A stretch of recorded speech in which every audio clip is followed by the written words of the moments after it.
고린도후서 12장 7절에서 10절 말씀, 신약 298페이지입니다.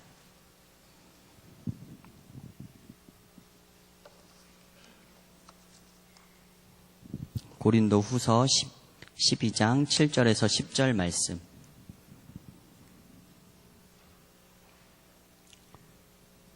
네, 우리 같이 함께 한 목소리를 읽습니다. 여러 계시를 받은 것이 지극히 크므로 너무 자만하지 않게 하시려고 내 육체의 가시 곧 사탄의 사자를 주셨으니 이는 나를 쳐서 너무 자만하지 않게 하려 하심이라. 이것이 내게서 떠나가게 하기 위하여 내가 3번 주께 간구하였더니 나에게 이르시기를 내 은혜가 내게 족하도다. 이는 내 능력이 약한 데서 온전하여 짐이라 하신지라. 그러므로 도리어 크게 기뻐함으로 나의 여러 약한 것들에 대하여 자랑하리니 이는 그리스도의 능력이 내게 머물게 하려 함이라. 그러므로 내가 그리스도를 위하여 약한 것들과 능욕과 궁핍과 박해와 곤고를 기뻐하노니 이는 내가 약한 그때의 강함이라. 아멘.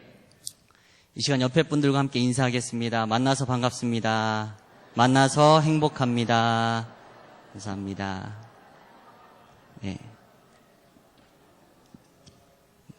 잘 오셨습니다. 오늘 우리 고린도후서의 말씀을 통해 가시의 의미라는 제목으로 같이 말씀의 은혜를 나누고자 합니다. 추운 겨울이 이제 거의 다 지나가고 이제 봄이 다가오고 있습니다. 그런데 이제 봄이 다가오는 걸 또 시샘하는 우리 꽃샘추위가 있잖아요. 늘 마지막까지 건강 유의하시고 그래서 하나님이 주신 생명 늘 건강함 가운데 하나님의 복 누리시길 간절히 소망합니다. 특별히 우리나라에는 귀한 축복이 있죠. 사계절이 있습니다. 그래서 각각의 그 계절에 따라서 우리가 하나님의 그 놀라우신 섭리들을 우리가 늘 경험하게 되죠. 그런데 각각의 계절에 따라 사람마다 장점과 또 단점을 느끼는 것들이 있습니다. 겨울엔 왜 이렇게 춥냐? 눈이 왜 이렇게 많이 오냐? 겨울이니까 그러죠. 근데 이제 그렇게 생각하시는 분들도 계시고, 또 봄에는 중국에서 넘어오는 황사 때문에 또 피어나는 꽃 때문에 알러지로 고생하며 나는 봄이 싫어 라고 말씀하시는 분도 계시고, 또 여름은 더워서, 또 가을은 계절이 예쁘긴 한데 바빠가지고 놀러 못 가니까 시샘 나가지고 그 가을이 또 싫다 이렇게 말씀하시는 분도 계시고 등등, 불평하려고 하면 정말 수백 가지의 이유를 들어서 우리의 이 사계절에 따라 각기 다 불평할 수 있을 겁니다. 컵 속에 담긴 그 물을 보면서 반밖에 없어 라고 말하는 것하고 똑같은 이치인 거죠. 그래서 우리가 어떤 상황을 바라볼 때 중요한 것은 상황이 아니라 그 상황을 대하는 우리의 태도라는 것을 우리가 다시 한번 깨달을 필요가 있습니다. 여러분들의 삶은 어떻습니까? 또 요새 여러분들의 입술에 감사와 은혜가 충만하십니까? 아니면 불평과 짜증이 가득하십니까? 상황은 언제나 우리의 곁에 변하지 않는 상황으로 있을 수 있습니다. 그러나 그 상황을 내가 어떻게 대하는가에 대한 이 태도의 문제가 항상 달려 있는 것이죠.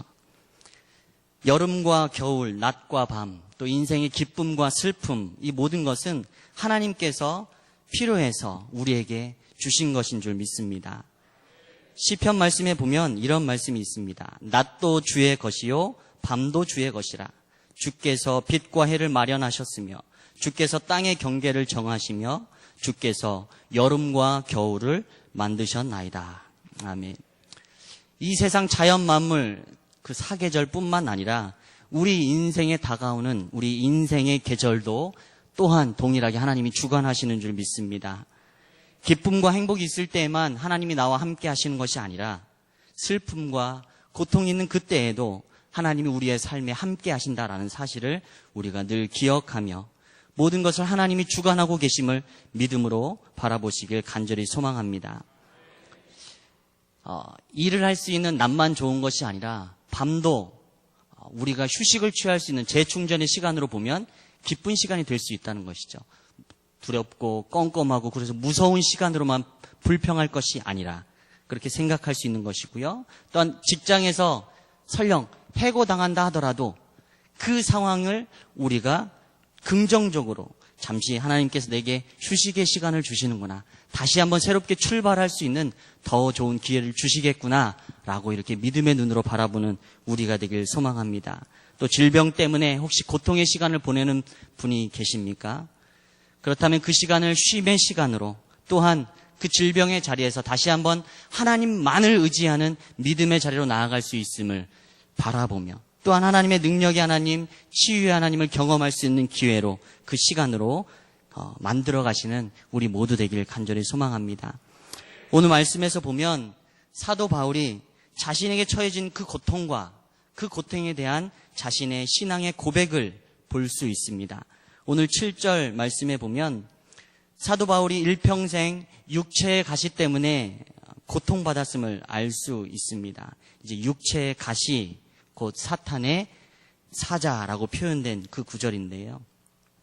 일반적으로 이 사도 바울의 육체의 가시는 간질병으로 추측됩니다. 말씀을 전하다가 갑자기 간질병 때문에 발작을 일으킨다고 생각을 해보세요. 사도 바울은 목회자인데 말씀을 증거하다가 또 어떤 사역을 하다가 갑자기 발작을 일으키며 쓰러진다고 생각해 보세요. 그것이 얼마나 목회자에게 큰 가시이겠습니까? 얼마나 힘들었겠습니까? 그런데 오늘 사도 바울은 그 가시를 하나님의 은혜라고 고백하고 있습니다. 우리에게도 이러한 믿음의 태도가 온전히 세워지길 간절히 소망합니다. 우리 모두는 남들에게 말할 수 없는 또는 드러나는 그러한 가시들이 누구나 있습니다. 중요한 것은 그것을 대하는 우리의 자세, 우리의 태도라는 것입니다. 오늘 우리의 말씀을 통해서 우리의 삶에 있는 모든 것, 그것이 혹 내가 아프고 내가 근심하고 피할 수 없는 그런 가시의 아픔일지라도 그것이 모두가 다 하나님의 은혜다라고 사도 바울처럼 고백할 수 있는 우리 안성제일교회 모든 성도님들 되시길 간절히 축복합니다. 분명 하나님께서 사도 바울에게 가시를 허락해 주신 이유가 있을 텐데, 그러면 왜 그런 육체의 가시를 주셨을까? 또 그것을 보면 또한 우리의 삶에 가시를 허락하신 하나님의 뜻을 우리가 깨달을 수 있을 줄 믿습니다. 그래서 오늘 말씀을 통해 그 가시의 의미에 대해서 세 가지로 함께 살펴보겠습니다. 먼저 첫 번째는 바울이 자만하지 않게 하기 위해서 하나님은 바울에게 육체의 가시를 허락하셨습니다. 오늘 7절 말씀 다시 한번 같이 읽겠습니다. 시작. 여러 계시를 받은 것이 지극히 크므로 너무 자만하지 않게 하시려고 내 육체의 가시 곧 사탄의 사자를 주셨으니 이는 나를 쳐서 너무 자만하지 않게 하려 하심이라. 아멘. 내가 하나님 앞에 받은 여러 계시를 받은 그것들이 너무 크므로, 지극히 크므로 너무 자만하지 않게 하시려고 내게 육체의 가시를 주셨다라고 사도 바울은 고백합니다. 오늘 고린도후서 12장 1절 2절 말씀에 보면 사도 바울의 고백이 나오는데 거기 어떤 게 나오냐면 셋째 하늘에 올라갔다 온 체험을 기록하고 있습니다. 우리가 흔히 3층 천이라고 말하는 그 천국을 사도 바울이 경험한 것이지요. 사도 바울은 수많은 신비한 영적 체험을 했고 하나님의 능력의 도구로 쓰임받았던 사람입니다. 그런 상황에서 그에게 가시마저 없었다면 사도 바울 그는 아주 교만하고 자만하였을 것이기 때문에 하나님이 그에게 가시를 허락하신 것이다 라고 그 가시를 사도 바울은 믿음으로 해석해낸 것입니다. 하나님은 말씀을 통해 말씀하십니다. 하나님은 교만한 자를 물리치시고 겸손한 자에게 은혜를 베푸신다. 그래서 우리는 늘 하나님 앞에 자기 자신을 높이기보다 하나님 앞에 자신을 낮추기 위해서 힘써야 할 줄 믿습니다. 하나님은 사도 바울이 늘 하나님 앞에서 겸손한 사역자가 되게 하기 위해서 육체의 가시를 허락하셨습니다. 이때 육체의 가시는 사도 바울로 하여금 바른 길을 가게 하시고자 하는 사랑의 매라고도 표현할 수 있습니다. 매라고 하면 거부감이 생길지 모르겠지만 그러나 거기에 언제나 늘 하나님의 사랑이 전제되어 있음을 우리는 꼭 기억해야 합니다. 하나님이 사도 바울을 사랑하셨기에 교만하여서 결국은 넘어지는 자로, 패배자로 그의 인생을 마무리 짓지 않게 하기 위해서 하나님은 겸손의 도구로 그 가시를 사도 바울에게 허락하셨다라는 것입니다. 하나님이 우리에게 주시는 가시와 약점을 그래서 우리는 원망해서는 안 됩니다. 하나님이 우리를 사랑하시기 때문에 그 가시를 허락하신다라는 사실을 기억하시길 바랍니다. 시련과 고통이 너무 강해도 쓰러지지만 또 너무 없어도 무기력해지는 것이, 나태해지는 것이 바로 인간입니다. 적당한 고생이 인생의 보약이라는 말이 있듯이 우리의 삶에 있어서 그러한 가시는 또한 하나님 앞에 겸손함의 모습으로 나아가게 하는 자극제가 된다라는 것이죠. 좋은 땅도 햇빛만 비치면 사막이 될 수밖에 없습니다. 그러나 우리의 인생에 그 기쁨과 즐거움의 햇빛만 있으면 안 되고 슬픔과 고통의 눈물도 있어야 그것이 어우러져서 정말로 많은 식물들이 주렁주렁 열매 맺게 될 수 있는 그러한 옥토밭이 될 수 있다는 걸 우리의 인생 속에 기억하길 소망합니다. 그래서 우리는 우리의 인생의 가시 속에 때로는 하나님을 향해 불평하고 원망하는 자세로 서게 될 때가 있지만 다시 한번 오늘 사도 바울의 이 믿음의 고백을 바라보며 하나님이 나를 교만하지 않게 하기 위해서, 겸손하게 하기 위해서, 결국은 하나님의 은혜를 경험하기 위해서, 하나님의 축복을 경험하기 위해서 내게 가시를 허락하셨구나 믿음으로 고백하며 늘 하나님 앞에 겸손한 우리 모든 성도님들 되시길 간절히 소망합니다. 두 번째 가시의 의미는 하나님은 사도 바울에게 이 가시를 통해 기도하라고 가시를 허락해 주셨습니다. 오늘 8절 말씀 우리 같이 함께 8절 말씀 읽겠습니다. 시작. 이것이 내게서 떠나가게 하기 위하여 내가 3번 주께 간구하였더니. 아멘. 가시가 있고 또 어려움이 있기 때문에 우리는 하나님 앞에 겸손하게 기도하게 됩니다. 그리고 그 어려움을 만날 때 드리는 기도는 평안할 때 드리는 기도보다 더 간절하고 긴박한 기도를 드리게 되는 것이죠. 그래서 어려운 때마다, 환난의 때마다 우리는 그것을 하나님 앞에 나오는 기회로 활용해야 될 줄 믿습니다. 사도 바울은 그 육체의 가시 속에서 하나님 앞에 기도하는 자리로 나아갔습니다. 믿음의 사람들은 우리가 어찌할 수 없는 상황에 맞닥뜨리게 되면 먼저 기도하게 됩니다. 주여 어떻게 하죠? 하나님 어떻게 하죠? 이 상황 속에서? 라고 하나님을 먼저 떠올리게 되죠. 내 힘으로는 안 되니까 하나님을 붙잡고 매달리게 되는 것입니다. 돌이켜 생각해 보면 기도할 수밖에 없는 상황으로 하나님이 만들어 가시는 것이죠. 우리는 언제 기도합니까? 늘 언제나 항상 기도해야 되는데 이것이 하나님의 뜻인데 그러나 항상 기도하지 못할 때가 많죠. 잘 되고 내 힘으로 해볼 만하다라고 생각되는 것들은 기도하지 않습니다. 그러나 내 힘으로 해볼 수 없는 절박한 상황에 이르게 되면 우리는 저절로 하나님을 찾게 되고 하나님 앞에 기도하게 됩니다. 비행기를 타보신 분들은 그런 경험이 있으실 겁니다. 비행기를 타고 가다가 갑자기 방송에 나와서 난기류를 만나서 막 흔들흔들 하거나 아니면 갑자기 급강하를 한다거나 그러면 우리 믿음의 사람들은 속으로 누구를 부릅니까? 아이고 주여, 아이고 주여. 네, 생각하게 되죠. 큰 사고가 있은 후 저는 배를 타게 되면 기도하게 됩니다. 언제나 겁이 나서 조끼가 어디에 있는지 보게 되고 비상구가 어디 있는지 보게 되고 그리고 앉아서 기도합니다. 하나님 안전하게 도착할 수 있도록 도와주세요. 우리가 어찌해 볼 수 없는 상황 속에서 우리는 하나님께 기도하게 됩니다. 하나님은 그걸 너무도 잘 알고 계시는 것이죠. 하나님은 늘 언제나 우리가 하나님 안에 있기를, 하나님 안에 거하기를 원하십니다. 그래서 가끔 인생의 가시와 기도의 제목을 주시는 것이죠. 그 순간이 힘이 들지만 나중에 그것이 나의 영혼을 하나님 안에 머물도록 지켜주었음을 고백하게 된다라는 것입니다. 내 육체의 문제 때문에, 내 자녀의 문제 때문에, 내 배우자의 문제 때문에 그 가시가 어떤 가시든지 간에 하나님은 그것을 통해, 그 가시를 통해 우리가 하나님 앞에 기도하며 또한 하나님 안에 머물기를 원하신다는 것입니다. 그런 의미에서 하나님은 늘 우리에게 적절한 짐을 지워주시는 것 같습니다. 기도의 응답이 꼭 내가 지고 있는 이 짐을 덜어주시는 것, 없애주시는 것만이 기도의 응답이 아닙니다.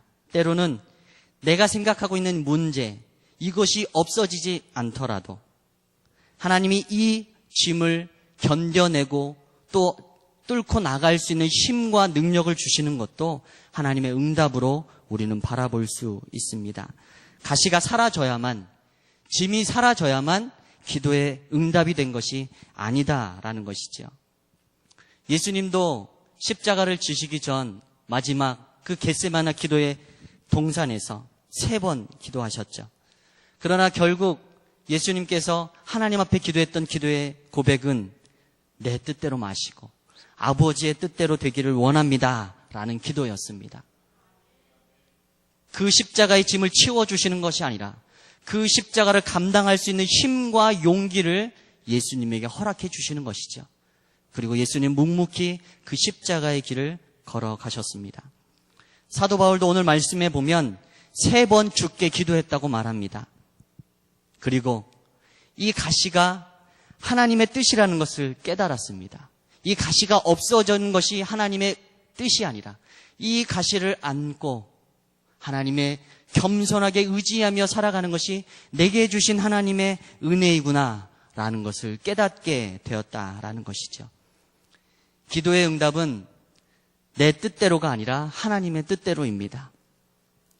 결국 기도의 자리에서 우리는 내 뜻을 부르짖고 하나님 앞에 내 뜻대로 해달라고 부르짖고 간구하고 외치지만 결국 기도의 자리에서 하나님은 우리의 마음을 바꾸시고 우리의 생각을 만지셔서 결국은 하나님의 뜻을 깨닫도록 우리를 변화시키는 자리가 또한 기도의 자리인 줄 믿습니다.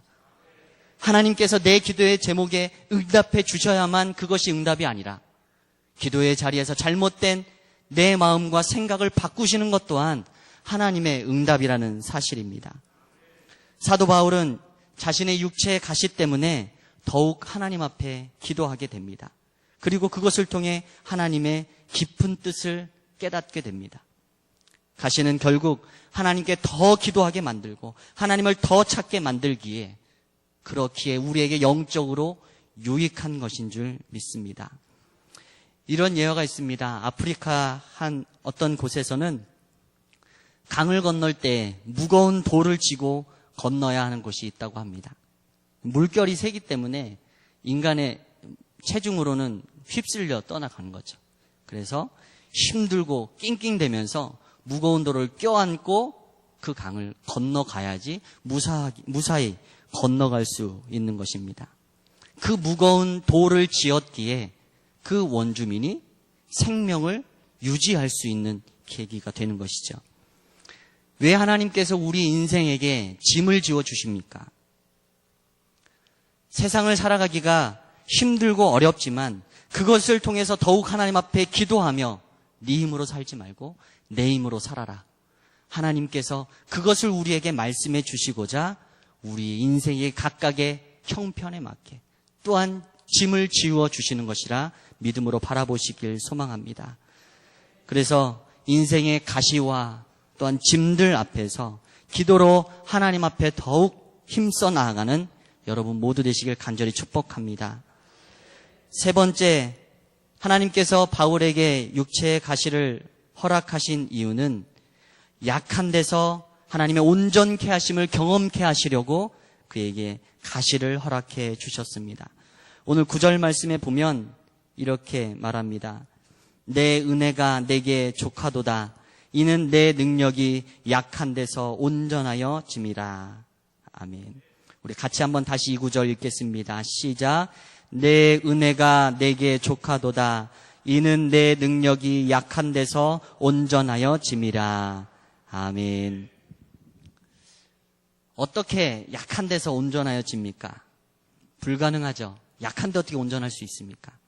그런데 내가 약할 그때에 하나님께서 나의 연약함을 붙잡아 주시기 때문에 내가 온전할 수 있는 것입니다. 내가 내 힘으로 할 때보다 하나님이 나의 약함을 뛰어넘어서 그분의 힘과 능력으로 내 삶에 나타내 주실 때 우리는 이와 같은 믿음의 고백을 할 수 있는 것입니다. 우리가 스스로 강하다고 느낄 때 하나님은 우리를 사용하지 않으십니다. 그건 교만하다는 것이니까요. 그러나 우리가 스스로 연약하다고 느낄 때 능력의 하나님은 우리를 통해 하나님의 일을 이루게 하십니다. 이것이 바로 하나님의 방법입니다. 우리는 구약에 나오는 사사 기드온 이야기를 잘 알고 있습니다. 기드온에게 전쟁을 위해서 전쟁을 앞두고 나온 이스라엘 백성, 그 군사의 숫자가 32,000명이었습니다.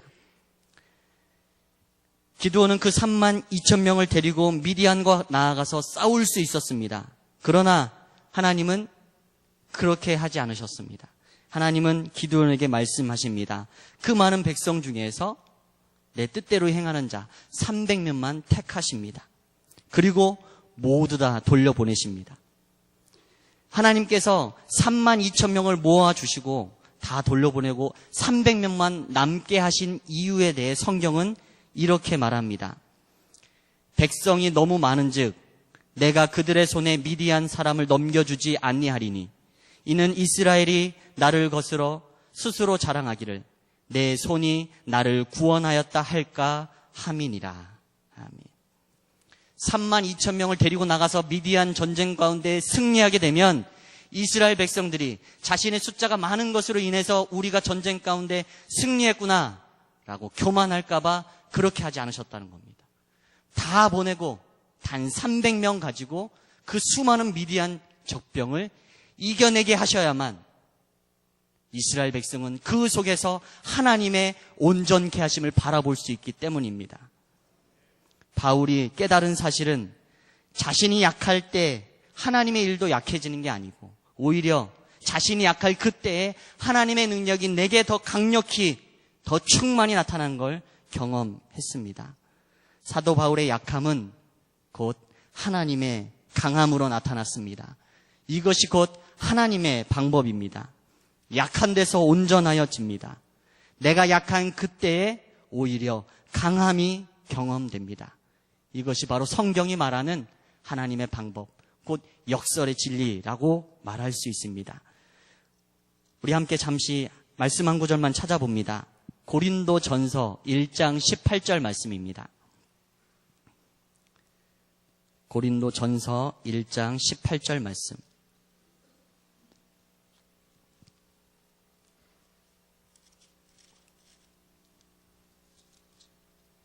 함께 한 목소리로 읽겠습니다. 십자가의 도가 멸망하는 자들에게는 미련한 것이요 구원을 받는 우리에게는 하나님의 능력이라. 아멘. 십자가의 이 의미를 여기에서 이렇게 표현합니다. 십자가는 일반적으로 저주와 패배의 상징이죠. 그렇지만 믿는 사람들에게는 구원을 받게 하는 하나님의 능력의 상징인 줄 믿습니다. 역설이죠. 십자가는 죽음의 형틀입니다. 패배의 상징입니다. 죽음의 상징입니다. 그러나 믿음의 사람들에겐 십자가는 하나님의 능력인 줄 믿습니다.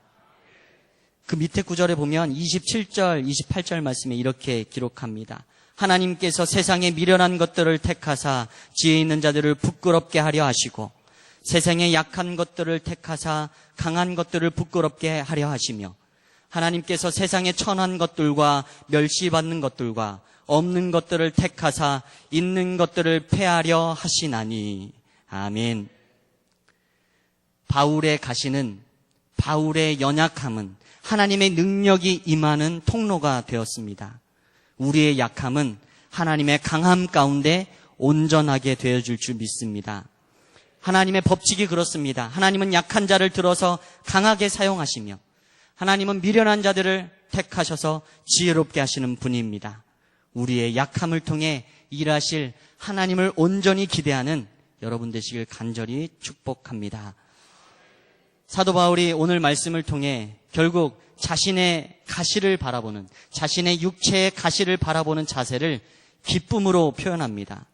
돌아와서 고린도 후서 말씀에 보면 9절 말씀에 중간쯤 보면 그러므로 도리어 크게 기뻐함으로 나의 여러 약한 것들에 대하여 자랑하리니 이는 그리스도의 능력이 내게 머물게 하려 함이라. 10절 말씀 그러므로 내가 그리스도를 위하여 약한 것들과 능욕과 궁핍과 박해와 곤고를 기뻐하노니 이는 내가 약한 그때의 강함이라. 아멘. 사도 바울은 자신의 가시를 바라보며 기뻐할 수 있게 되었습니다. 이것이 믿음의 사람들에게 허락된 하나님의 놀라운 비밀인 줄 믿습니다. 가시와 짐, 역경과 환난 속에서도 기뻐할 수 있는 사람, 그것이 바로 그리스도인입니다. 오늘 이 시간에 나의 가시, 나의 약점, 나의 어려움에 대해 다시 한번 새롭게 바라볼 수 있는 계기가 되길 간절히 소망합니다. 사도 바울의 가시가 반드시 나쁜 것만 아니었습니다. 가시를 통해서 충분히 우리는 하나님의 뜻을 배울 수 있습니다. 먼저 첫 번째, 바울의 가시는 자만하지 않게 하기 위해서 그에게 허락하셨습니다. 두 번째, 바울의 가시는 하나님께서 기도하라고 주셨습니다. 세 번째, 바울의 가시는 약한 데서 온전케 하시려고 그의 가시를 허락해 주셨습니다. 하나님이 우리를 너무도 사랑하시기에 우리에게 이 가시를 허락해 주신 줄 믿음의 눈으로 바라보시길 간절히 소망합니다. 전능하신 하나님이 우리의 연약함과 우리의 부족함을 통해 일하실 것입니다. 우리의 가시를 바라보는 시설이 오늘 바울처럼 기쁨의 시선이 되길 간절히 소망합니다.